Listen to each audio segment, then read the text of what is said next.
Merci. On va poursuivre avec notre deuxième conférencière, Sophie Brochu.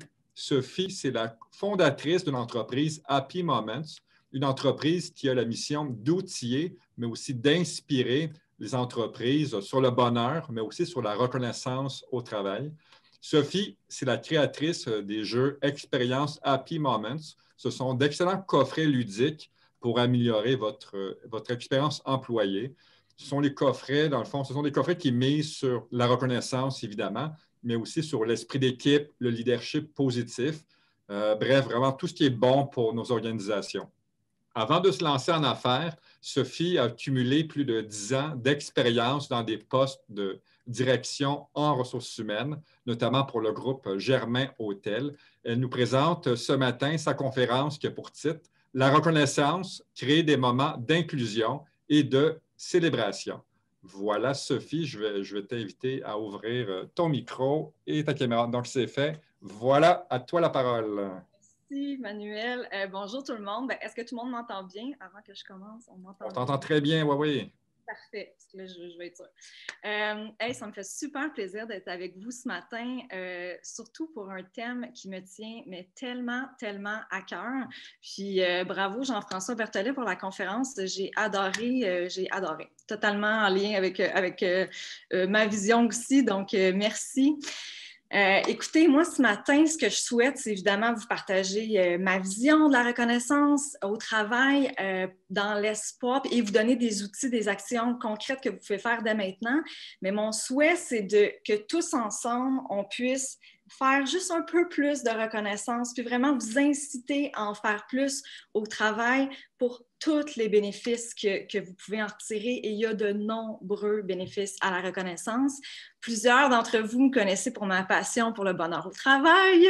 Et bien évidemment, vous ne serez pas surpris que si je vous dis qu'il y a un lien énorme entre la reconnaissance et le bonheur au travail. Il y a une étude assez intéressante de Harvard qui a parlé sur la joie au travail et évidemment, la notion de reconnaissance faisait vraiment partie des attentes des gens par rapport à ça. Puis il y a une étude au Québec qui a été faite par Léger. Donc, on a sondé les gens à savoir qu'est-ce qui contribue à votre bonheur au travail et encore une fois, la reconnaissance en faisait partie. Donc, la bonne nouvelle, c'est que plus vous allez faire de reconnaissance, plus vous allez élever votre bonheur et le bonheur des gens qui vous entourent. Donc, juste pour ça, je pense que ça en vaut définitivement la peine. Il y a aussi un très bel bénéfice sur les relations. Donc, quand vous êtes quelqu'un de reconnaissant, plus vous faites de reconnaissance, habituellement, vous allez créer des connexions humaines qui sont plus solides, qui sont plus... vous allez créer des plus belles relations avec les gens, donc que ce soit en tant que client, en tant que collègue. Donc, la reconnaissance a ce bénéfice-là aussi. Puis, en introduction... on a parlé évidemment de l'année 2020, qui était une année extrêmement particulière, vraiment des moments difficiles, vraiment beaucoup de défis pour toutes nos équipes. Puis, il en a été fait mention tantôt en introduction au niveau de la résilience. Moi, je vois vraiment un lien entre la reconnaissance et la résilience. Donc, je pense que si on veut bâtir des organisations qui sont plus résilientes, si on veut avoir des équipes qui sont plus résilientes, la reconnaissance, ça permet vraiment ça parce qu'en étant reconnaissant, on fait preuve de gratitude, d'appréciation, on réussit à voir les choses dans un esprit qui est plus positif, puis ça, ça nous aide grandement, selon moi, à faire preuve de résilience, donc à passer à travers les épreuves.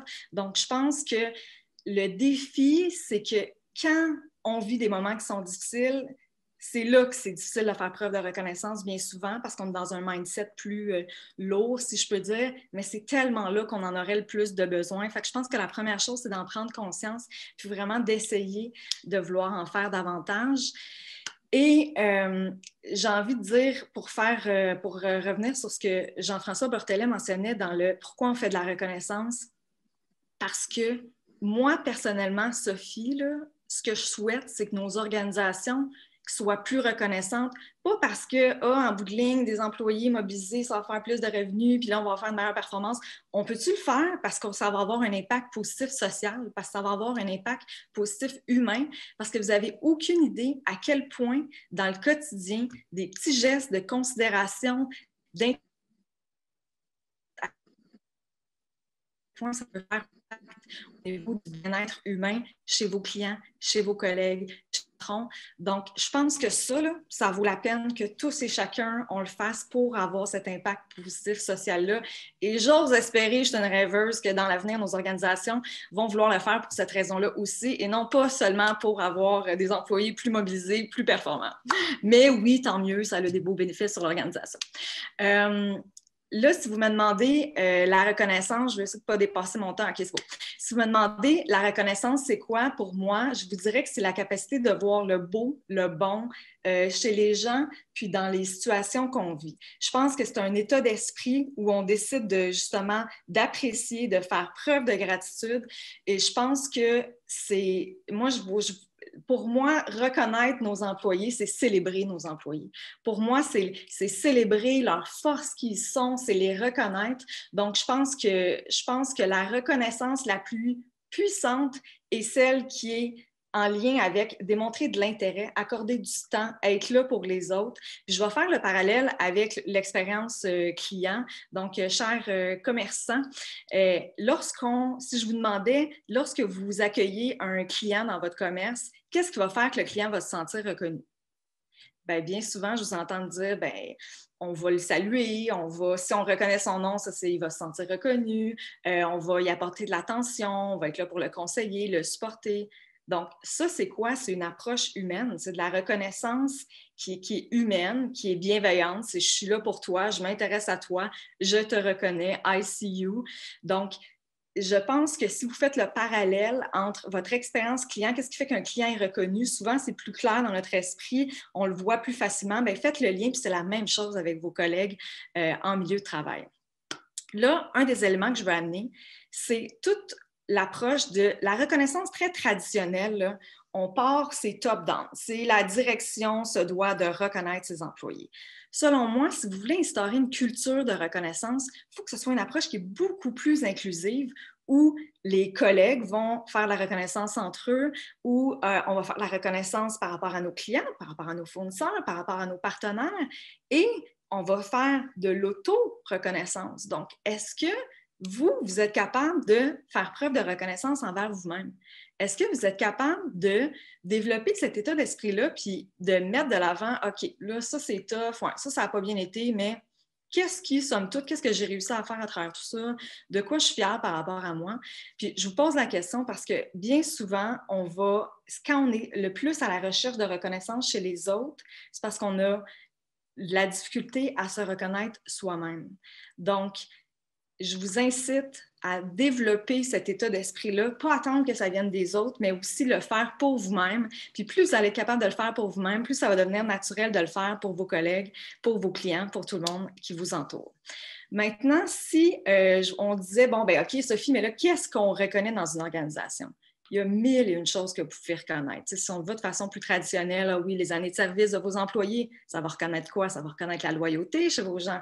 Vous pouvez reconnaître les objectifs atteints. On est très bon dans les organisations pour avoir des objectifs très mesurables, quantifiables, nos objectifs financiers. Est-ce que vous reconnaissez le chemin vers l'atteinte de l'objectif ou est-ce que vous reconnaissez seulement lorsque l'objectif est atteint? Ça, c'est souvent une erreur, je pense, qu'on fait dans les organisations. C'est que tout ce qui importe, c'est si l'objectif, exemple, financier est atteint. Alors qu'il y a tellement d'opportunités de reconnaissance dans le chemin de, ça a été quoi nos succès quand même, nos victoires à travers ça? Qu'est-ce qu'on a appris? En quoi on a évolué en tant qu'équipe? C'est quoi nos apprentissages qu'on va pouvoir, après ça, pour notre prochain objectif, utiliser puis pouvoir bénéficier? Ensuite, évidemment, c'est ça. Est-ce que vous reconnaissez les forces de vos individus, leurs talents? Est-ce que vous reconnaissez les accomplissements? Est-ce que vous reconnaissez les valeurs, les ambassadeurs de vos valeurs dans votre entreprise? Souvent, les valeurs, c'est quelque chose qui est très officiel, mais pas nécessairement vécu dans notre culture d'entreprise, pas nécessairement qui est véhiculé par nos employés. Donc, je pense qu'une belle façon, c'est de reconnaître aussi c'est quoi ces comportements-là qui sont en lien avec nos valeurs. Est-ce que vous reconnaissez que chacun de vos employés apporte quelque chose et contribue au succès global de l'organisation? Souvent, on va reconnaître, dans tel département, telle équipe ou tel individu a réussi à faire ça. Et lui, ça. Mais est-ce que quand on a un succès global, est-ce qu'on met de l'avant puis on communique? à tous nos employés, à tous les départements, qu'ils font partie prenante, que le succès leur est attribuable. Donc, je vous invite à réfléchir à ça également. Et finalement, je pense que l'attention qu'on porte aux moments importants dans la vie de nos employés, ou disons juste si on prend l'expérience d'accueil, d'intégration de nos employés, moi, je suis surprise de voir qu'en 2020, il y a encore autant peu d'accent qui est mis sur de quelle façon est-ce qu'on reconnaît qu'on a des nouveaux employés qui joignent à l'équipe, qu'on les fait sentir importants, qu'on les considère qu'ils se disent à leur première journée hey, mon entreprise, c'est vraiment cool. Puis, donc, portez attention au moment dans votre expérience employée. De quelle façon est-ce que vous reconnaissez vos employés à travers tous les moments de leur arrivée à justement leur année de service, départ et tout ça. Et je pense qu'un élément important aussi, à travers tout ça, là, peu importe ce que vous reconnaissez, faites-le en lien avec vos valeurs, c'est ce qui est le plus important, mais ce que vous allez reconnaître en tant qu'organisation ou en tant qu'individu va communiquer qu'est-ce qui est vraiment important pour vous. Donc, je vais le redire parce que c'est important selon moi.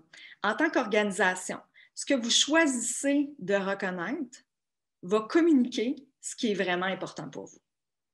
Donc, si en tant qu'organisation, je fais simplement reconnaître lorsqu'un objectif financier est atteint, bien, ce que je communique, c'est que je m'en fous que ça aille bien, que ça n'aille pas bien. Je m'en fous de la façon qu'on l'a fait, si on a été en lien avec nos valeurs ou pas. Ce qui est important, c'est l'objectif atteint. C'est pas grave si on a évolué, on a grandi. Ce qui est important, c'est l'objectif atteint. Donc, je vous invite à vraiment porter attention à, puis faire un portrait, puis dire, ah, c'est vrai, tu sais, dans le fond, ça, c'est important pour nous, puis le côté humain, puis c'est vrai qu'on ne le fait pas tant, on ne le reconnaît pas tant dans nos pratiques. Si je vous demandais d'évaluer votre organisation aujourd'hui, en silence, je ne vais pas vous demander de commenter dans le chat, et que je vous disais, est-ce que vous considérez que votre organisation est extrêmement reconnaissante, très peu reconnaissante, moyennement reconnaissante? Faites-vous une perception, je vous donne quelques instants. Là, la bonne nouvelle, OK, c'est que si vous me dites que votre organisation est très reconnaissante, tant mieux, merveilleux, go, go, go, on continue. Si elle ne l'est pas, bien, je vous rassure, vous n'êtes pas les seuls, OK? Mais la bonne nouvelle, c'est que, voici où je vous amène, si je vous demandais, vous, de vous évaluer, vous en tant qu'individu, à quel point êtes-vous une personne reconnaissante envers vos collègues, vos clients, les gens qui vous entourent? Est-ce que vous diriez que vous êtes extrêmement reconnaissant, très peu reconnaissant? Je vous pose la question parce que, évidemment, vous avez un grand, grand, grand rôle à jouer et vous pouvez vraiment avoir un impact positif autour de vous. Une seule personne, ce que vous allez faire. Et il y a ce que j'appelle l'effet miroir. Donc, plus je suis, moi, reconnaissante envers quelqu'un, envers mes clients, mes collègues, bien, il y a un effet miroir, bien souvent, c'est que ça va revenir. Par contre, c'est super, super, super, super important que quand je fais de la reconnaissance, il faut que ce soit sincère, il faut que ce soit authentique. C'est pas je donne un cadeau à quelqu'un dans l'espoir d'avoir un cadeau en retour. Puis je pense que Jean-François Berthollet l'a bien mentionné plus tôt. Il faut vraiment que ce soit authentique. Mais si votre reconnaissance est authentique, vous le faites sans attendre rien en retour parce que vous êtes content de le faire parce que ça fait partie de vos valeurs. Mais sachez que la bonne nouvelle, c'est qu'il y a l'effet miroir. C'est que ça va faire en sorte que ça va inspirer. Puis il y a un effet multiplicateur. Donc, vous êtes reconnaissant envers un client qui, lui, va l'être envers quelqu'un d'autre, qui va l'être envers quelqu'un d'autre. Donc, ne sous-estimez pas votre pouvoir, ce qu'une personne peut faire puis peut avoir comme influence sur votre organisation. Attendez pas que votre organisation le fasse. Faites-le par vous-même. Là, le temps passe très vite, évidemment. Comme toujours, donc je veux vous donner des idées concrètes de ce que vous pouvez faire dans votre organisation. Je parlais plutôt et de le faire de façon, évidemment, mon approche, c'est d'être approche rassembleuse, de créer des moments ensemble. Tantôt, je parlais de l'importance des valeurs. Pourquoi est-ce que, à partir dans le mois de novembre, là, on commence le mois de novembre en ce moment, pourquoi est-ce que vous ne décideriez pas de faire un concours à l'interne puis de dire, OK, on invite nos employés dans le processus à déterminer c'est quoi, qu'est-ce qu'on souhaite mettre de l'avant. On va choisir une valeur. Donc, par exemple, on dit le mois de novembre, on voudrait que ce soit notre mois sur la créativité. Donc, soit que c'est une de vos valeurs officielles de l'entreprise que vous voulez rendre plus vivante, ou ça peut être une valeur wishlist. Mon Dieu, qu'on aimerait donc ça être plus créatif. Donc, vous faites un concours, vous dites, OK, tout le monde, on se met au défi, mois de novembre, on est plus créatif. Fait qu'on essaie d'être plus créatif dans nos pratiques avec nos clients, dans notre quotidien, dans tel projet. Vous pouvez guider un petit peu sur ce qu'on souhaite. Et là, vous invitez vos gens à faire preuve de créativité. Et à la fin du mois, bien, vous vous rassemblez avec les mesures de distanciation sociale ou en Zoom, vous vous rassemblez puis vous dites, OK, en quoi c'est quoi les gestes et amener les collègues à faire de la reconnaissance entre eux par rapport à, hey, c'est vrai, tu avais pensé faire ça, c'était, moi, j'ai trouvé ça créatif. Ah oui, il y a aussi telle personne qui est amenée, échanger entre vous à faire de la reconnaissance et mettre de l'avant, bien, en quoi est-ce qu'on a grandi, en quoi est-ce qu'on a fait preuve de plus de créativité dans l'organisation. Si vous avez différentes succursales, bien, ce qui peut être le fun aussi, c'est que vous gardez, exemple, un top 3 des idées qui ont été le plus créatives, des pratiques, des actions. Ça n'a pas besoin d'être gros, ça peut être tout petit, ça peut être super simple. Et là, bien, vous le partagez à travers toute votre organisation. Vous partagez, bien, on a telle succursale qui a eu l'idée, qui a fait telle chose. C'est tellement une belle pratique de reconnaissance. Et bien, c'est tout simple, ça ne va pas vous demander tant d'organisation si vous impliquez vos gens, puis vous pouvez le faire dès le mois de novembre. Autre idée que je vous donne, c'est de rendre le processus, de vous donner un objectif, mais de rendre ça plus ludique, OK? Donc, vous demandez à vos employés de dire ensemble en équipe, OK, quel objectif qu'on se donne d'ici la fin du mois? Donc, par exemple, d'ici la fin du mois de novembre, quel objectif qu'on se donne? Peu importe, on va améliorer la satisfaction de la clientèle, on veut faire ci, on veut mettre 2 nouvelles pratiques de reconnaissance en place dans l'organisation. Donc, vous donnez un objectif et là, vous dites, OK, bon, bien, si jamais on atteint l'objectif, là, vous allez voir le concept, si jamais on atteint l'objectif, on se fait un petit prix, là, c'est ludique, OK, vous allez comprendre. On va boire une bouteille de bulle ensemble, OK? Mais si on n'atteint pas l'objectif, bien, on va quand même se réunir, puis on va boire des bulles, on va boire du Perrier ensemble. Donc là, vous comprenez que le concept, c'est de dire, on se fait un petit, c'est vraiment pas pour le cadeau, là, c'est pour la symbolique de on se réunit. Donc, c'est quelque chose qu'on partage, ça doit se partager. Ça pourrait être, on va manger des vieux chocolats d'Halloween à la fin novembre ou des bons chocolats de chocolat favoris. Donc, vous donnez un prix le fun, un prix qui est plus drôle, où on va être dans l'autodérision. Mais l'important, vous comprenez, c'est qu'on va se rassembler à la fin du mois à travers l'objectif. Puis là, on va dire, bon, OK, on ne l'a pas atteint. Mais qu'est-ce qu'on a appris à travers tout ça? Puis la bouteille de Perrier fait un élément visuel tout au long du mois de, OK, pas envie de boire du Perrier. Puis ça nous rappelle qu'on a un objectif à atteindre, mais surtout à la fin, c'est qu'on va célébrer quand même. On va quand même être ensemble puis dire, OK, qu'est-ce que j'ai appris? En quoi on a grandi? Qu'est-ce qu'on peut faire? Donc, il y a ce moment-là de célébration qui est ensemble. Là, je vais dépasser mon temps. Dernière chose que je peux vous dire, on a lancé durant la COVID une initiative sur notre site web, c'est gratuit, une activité qui s'appelle Happy Café Ensemble. Ça va vous amener à vous réunir puis essayer de développer un mindset positif et avoir du fun parce que je pense que vos équipes en ont besoin. Donc, à vous réunir ensemble et en tout cas, allez voir ça, Happy Café Ensemble sur notre site web, c'est gratuit, je vous invite vraiment à le faire. Et en terminant, écoutez, ce que je souhaite que vous reteniez de ce moment ensemble qui était, mon Dieu, trop rapide, c'est d'avoir une approche qui est inclusive, de vraiment rassembler vos gens dans le processus de déterminer les objectifs, mais de faire de la reconnaissance entre eux, faire de la reconnaissance par rapport à nos clients. Il faut que ce soit plus global. Vous avez un rôle, vous, faire de la reconnaissance envers vous-même, développer ce mindset-là et de ne pas sous-estimer tout le pouvoir que vous pouvez avoir par rapport aux gens qui vous entourent. Puis, de souligner non pas seulement l'objectif atteint, mais le chemin parcouru. Mon Dieu, c'est important, puis ça joue beaucoup sur la motivation. C'est ça qui va nous donner le goût de continuer si on est capable de quand même reconnaître puis de voir ce qu'on a atteint vers le chemin parcouru. Fait que je veux dire merci à chacun d'entre vous qui allait faire ne serait-ce qu'une petite action différente et une chose dans le mois de novembre. J'aimerais qu'on se mette au défi d'être plus reconnaissants tous ensemble durant le mois de novembre. Puis faites-le parce que, mon Dieu, que ça fait du bien. On en a besoin en 2020. Ne sous-estimez pas l'impact que vous pouvez avoir à faire de la considération humaine envers les autres. Je pense que je n'ai pas trop dépassé mon temps. Merci beaucoup tout le monde. Ça m'a fait super plaisir d'être avec vous. Merci infiniment, Sophie, pour ta belle présentation.